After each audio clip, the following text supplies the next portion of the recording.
भाई बहनों और सज्जनों, आज मैं आपको श्री योग वशिष्ठ महारामायण आदि कवि श्री वाल्मीकि मुनि प्रणीत श्री वशिष्ठ रामायण सुनाने जा रहा हूँ। वैराग्य प्रकरण, पहला सर्ग। श्री गणेशाय नमः। ये मंगलाचरण के साथ विषय आदि का प्रदर्शन करते हुए संक्षेपतः शास्त्रार्थ का प्रदर्शन किया। अब उसी शास्त्रार्थ का उत्पत्ति आदि से विस्तार पूर्वक निरूपण करने के लिए श्रोताओं के विश्वास की दृढ़ता के लिए ग्रंथकार महामुनि वशिष्ठ और भगवान रामचंद्र जी के संवाद के आरंभ के पहले उपोद्घात रूप आख्यायिका कहते हैं। सुतीक्षण नामक कोई ब्राह्मण था। उसका हृदय अनेक प्रकार के संदेहों से भरा हुआ था। अतएव उसने महामुनि अगस्त्य के आश्रम में जाकर उनसे सादर प्रश्न किया। सुतीक्षण ने कहा, भगवान, आप धर्म के तत्व को जानते हैं। संपूर्ण शास्त्रों को आपने भली भांति मंथन किया है। मुझे एक बड़ा भारी संशय है। कृपया कर आप इसे दूर कीजिए। क्या मोक्ष का उत्पादक कर्म है अथवा ज्ञान ही मोक्ष का व्यंजक है, या कर्म और ज्ञान दोनों मिलकर मोक्ष के साधन है? इन तीनों पक्षों में से निश्चय करके किसी एक कारण को कहिए। यत्र दुखेन संभिन्नम इत्यादि श्रुति से स्वर्ग में नित्यत्व आदि का परिज्ञान होता है। वास्तव में अनेक श्रुतियों के साथ विरोध होने से स्वर्ग में से तत्व आदि का श्रवण अपेक्षित है। अनित्य या दुख मिश्रित पदार्थ है, उससे स्वर्ग अधिक स्थायी है और उसमें दुख का मिश्रण भी कम है। अतः असंभव होने से प्रथम प्रश्न निरर्थक है। रह गई द्वितीय और तृतीय प्रश्न की बात, उनमें चित्त शुद्धि के द्वारा कर्म के ज्ञानांग होने पर भी श्रुति तात्पर्य के साथ विरोध न होने के कारण ज्ञान और कर्म को अभिन्न मानकर अगस्त्य मुनि सुतीक्ष्ण ब्राह्मण के प्रश्न का उत्तर देते हैं। अगस्त्य मुनि ने कहा, जैसे आकाश में दोनों ही पंखों से पक्षी उड़ते हैं, एक से नहीं, वैसे ही ज्ञान और कर्म दोनों में से परम पद की प्राप्ति होती है।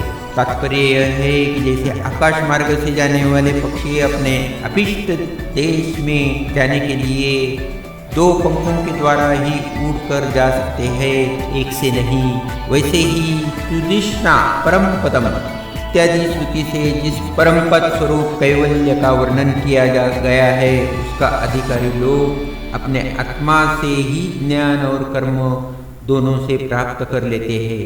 अतः ज्ञान और कर्म दोनों मोक्ष के कारण है।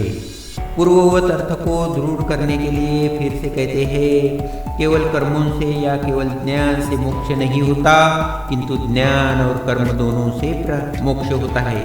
अतः ब्रह्मज्ञ बड़े बड़े मुनि कर्म ज्ञान दोनों को मोक्ष के साधन मानते हैं। इसके लिए अनुभव सिद्ध विषय में किसी प्रकार का संदेह नहीं करना चाहिए। इस विषय में एक प्राचीन इतिहास कहता है, प्राचीन काल में संपूर्ण वेदों का ज्ञाता कारुण्य नामक एक ब्राह्मण था। उसके पिता का नाम अग्निवेश्य था। गुरुजी से वेद और सभी वेदांग शास्त्र आदि का पूर्ण रूप से अध्ययन कर वह कारुण्य अपने घर पर आया। घर आकर एक संध्यावदन आदि कोई कर्म नहीं करता था, बल्कि उनमें अनेक तरह के संदेह करने लगा। अपने पुत्र को योग कर्म रही अतएव निंद्य देखकर अग्निवेश्य ने उसके हित के लिए ये वचन कहे, हे वत्स, यह क्या कर रहे हो? अपने कर्मों का पालन क्यों नहीं करते? भला बताओ तो सही, यदि कर्म न करोगे तो तुम्हें सिद्धि कैसे प्राप्त होगी? और यह भी बतलाओ कि तुम्हारी कर्मों में प्रवृत्ति क्यों नहीं? अपने पिता के योग पूछने पर कारुण्य ने कहा, श्रुति और स्मृतियों ने जीवन पर्यंत अग्निहोत्र, संध्या वंदन आदि प्रवृत्ति रूप धर्मों का विधान या प्रतिपादन किया है। एवं धन से, कर्म से तथा प्रजाओं के उत्पादन से अमृत स्वरूप मोक्ष प्राप्त नहीं होता। मुख्य यति लोग एकमात्र त्याग से मोक्ष प्राप्त करते हैं। ऐसे अर्थ का प्रतिपादन करने वाली न धनेन इत्यादि श्रुति मुक्ति प्राप्ति के लिए केवल त्याग को ही साधन बतलाती है। इसलिए पूज्यवर इन परस्पर विरोधी अर्थों में से का मुझे अनुसरण करना चाहिए। यो संदेह में पाकर मैं कर्मानुष्ठान से उदासीन हुआ हूँ। अगस्त्य ने कहा, भद्र पिता से कहकर कारुण्य चुप हो गया।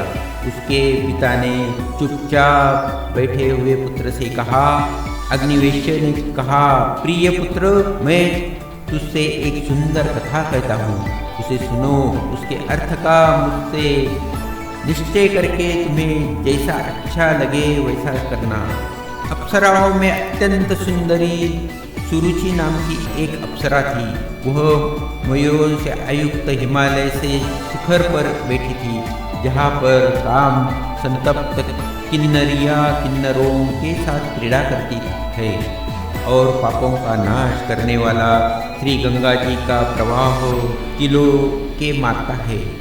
उसने आकाश मार्ग से जा रहे इंद्र के दूत को देखा। सुरुचि ने दूत से कहा, महाभाग, आप कहाँ से आ रहे हैं? अब कहाँ जाते हैं? वह सब कृपापूर्वक मुझसे कहिए। दूत ने कहा, सुंदरी, आपने बड़ा अच्छा प्रश्न किया। मैं आपके प्रश्न का यथाउत्तर देता हूँ। धर्मात्मा राजश्री अरिष्टनेमि अपने पुत्र को राज्य देकर तप करने के लिए वन में गया। वह राजा गंधमादन पर्वत पर तपस्या कर रहा है। यही कार्य करके मैं जा रहा हूँ और अब वहाँ का वृत्तांत कहने के लिए इंद्र के पास जाता हूँ। अप्सरा ने कहा, भगवान, वहाँ पर कौन घटना हुई उसे मुझसे कहिए। मैं आपसे विनयपूर्वक पूछती हूँ, मेरी अवहेलना न कीजिए। देवदूत ने कहा, हे सुंदरी, सुनो, मैं विस्तार से तुम्हें यहाँ की घटना सुनाता हूँ। राजा अरिष्टनेमि गंधमादन पर्वत में कठिन तपस्या कर रहा है। वह जानकर देवराज इंद्र ने मुझे आज्ञा दी है कि हे दूत, तुम अप्सराओं और विविध बाजों से सुशोभित गंधर्व, सिद्ध, किन्नर आदि से विभूषित विमान को एवं ताल आदि से सज्जित सेना को लेकर अनेक प्रकार के वृक्षों से शोभित गंधमादन पर्वत पर जाओ और राजा अरिष्टनेमि को विमान पर बिठाकर स्वर्ग सुख भोगने के लिए अमरावतीपुरी में ले जाओ। देवराज इंद्र की वैसी आज्ञा पाकर संपूर्ण सामग्रियों से युक्त उस विमान को लेकर मैं उक्त पर्वत गया। वहां पहुंचकर राजा के आश्रम में जाकर मैंने उनको देवराज इंद्र की सब आज्ञा कह सुनाई। हे सुंदरी, मेरे वचनों को सुनने के बाद संदेह में पढ़कर राजा ने कहा, हे दूत, मैं आपको पूछता हूँ, मेरे प्रश्न का उत्तर दीजिए। स्वर्ग में कौन गुण और कौन दोष है, उनका मेरे सामने वर्णन कीजिए। मैं उन्हें जानकर ऐसी इच्छा होगी वैसा करूँगा। देवदूत ने कहा, राजन, पुण्य की सामग्री के अनुसार मनुष्य स्वर्ग में उत्तम फल भोगता है। उत्कृष्ट पुण्य से उत्कृष्ट स्वर्ग मिलता है, मध्यम पुण्य से मध्यम स्वर्ग मिलता है और एवं कनिष्ठ पुण्य से तदनुरूप कनिष्ठ ही फल भोग मिलता है। इसमें हेर फेर नहीं होता। महाशय, पुण्य के तारतम्य के अनुसार स्वर्ग स्थान और यहाँ के सूत या तारतम्य उत्कर्ष और अपकर्ष होता है। जिन्हें उत्तम स्वर्ग प्राप्त नहीं है उनको स्वर्ग वालों की उत्कृष्टता असह्य प्रतीत होती है। समान स्वर्ग वाले एक दूसरे के साथ ईर्ष्या, स्पर्धा, विद्वेष आदि करते हैं और उत्तम स्वर्ग वाले अपने अपेक्षा हीन स्वर्ग वालों की हीनता अर्थात अल्प सुख देखकर संतोष करते हैं। जब तक पुण्य क्षय नहीं होता तब तक स्वर्गवासी जो उत्तम, मध्यम और अधम सुख का अनुभव करते कालयापन करते हैं। तदनंतर पुण्यों के क्षीण होने पर इसी मनुष्य लोक में आकर जन्म ग्रहण करते हैं। महाराज, स्वर्ग में ये गुण और दोष विराजमान है। स्वर्ग के ये ही गुण और दोषों को सुनकर महाराज बोले, देवदूत, मैं ऐसे स्वर्ग भोग की इच्छा नहीं हुआ करता।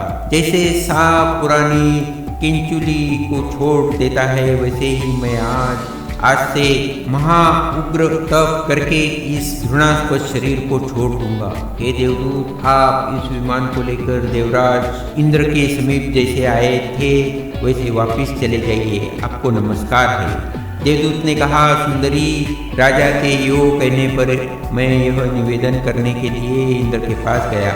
वहाँ जो वृत्तांत हुआ था यह सब मैंने देवराज इंद्र को कहा सुनाया।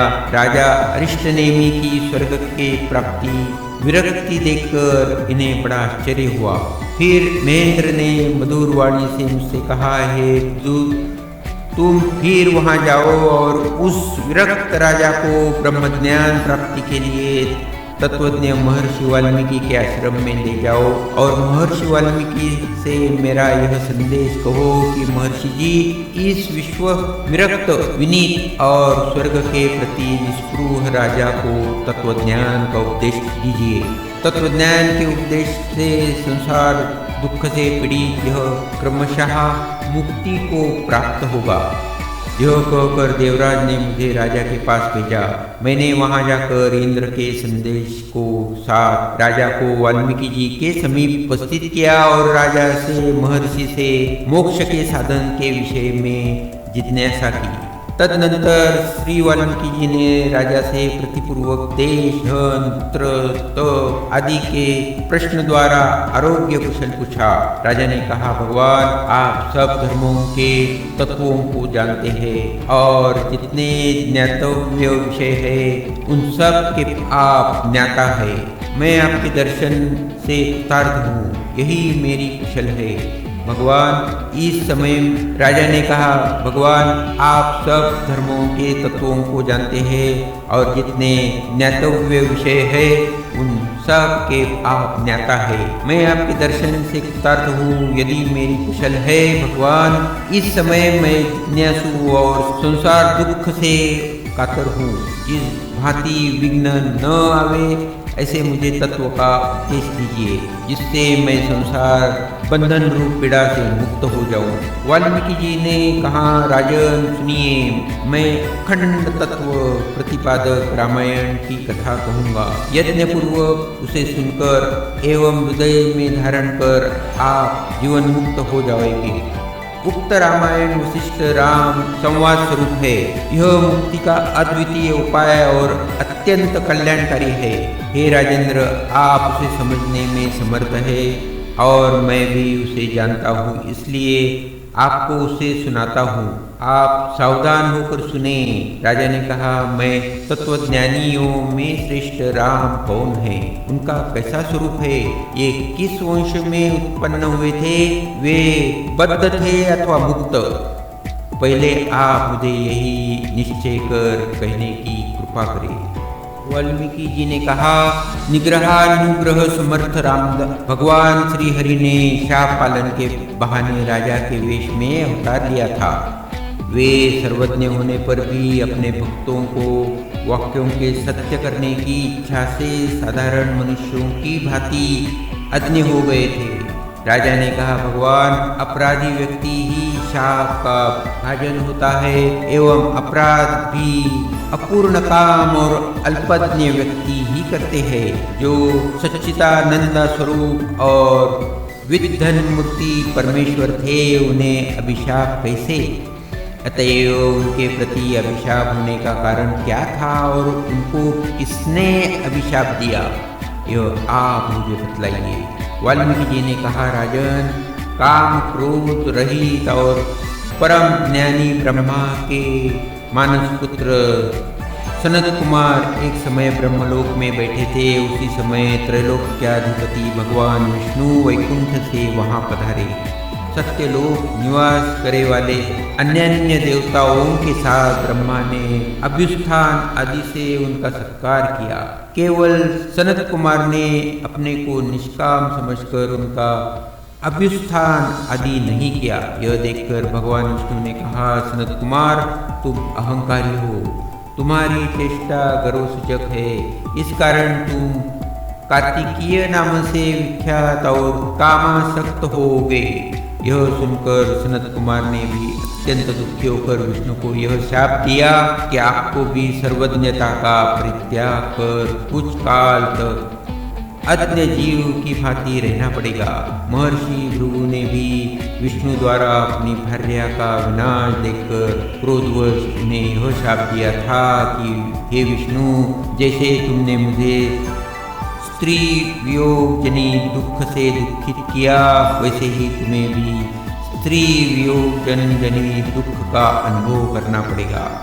पहले विष्णु ने जलंधर का रूप धारण कर उसकी प्राण प्रिया भार्या सीता को विमोहित कर उसका पतिव्रत्य भंग किया। इसलिए वृंदा ने भी उसे शाप दिया कि हे विष्णु, तुमने छल करके मेरा पतिव्रत भंग किया और मुझे संतापित किया, अतः मेरे वाक्यों से तुमको भी स्त्री वियोग जनित दुख का अनुभव करना पड़ेगा।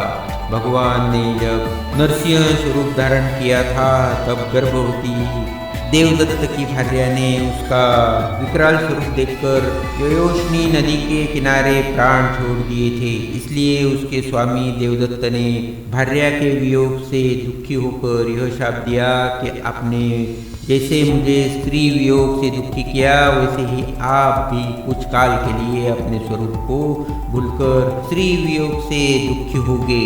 भक्तवत्सल भगवान ने इस प्रकार भृगु, सनत कुमार, वृंदा एवं देवदत्त द्वारा अभिशप्त होकर मनुष्य जन्म धारण किया और उनके शापानुसार तत्त कार्य स्वीकार किए। अभिशाप रूपी छल का कारण मैंने आपसे कहा। अब मैं प्रस्तावित कथा कहता हूँ, सावधान होकर सुनिए। भगवान ने अपनी शक्ति के द्वारा शाप मोचन में समर्थ होकर भी भक्त वत्सलता के कारण भक्तों की मर्यादा की रक्षा के लिए तत्त कार्य किए। भृगु और वृंदा के शाप से उनका स्त्री वियोग और देवदत्त के शाप से गर्भवती सीता से वियोग हुआ। महाराज, जिस कारण वे भूत भावन भगवान अभिशप्त हुए थे, अभी यह वह सब आपसे मैं कह चुका हूँ। अब मोक्ष के उपायभूत साधनों के विषय में अपने मुझे जो जिज्ञासा की है, उनके लिए 32,000 श्लोकों का योग वशिष्ठ नामक महारामायण आपके निकट कहता हूँ। पहला सर्ग समाप्त।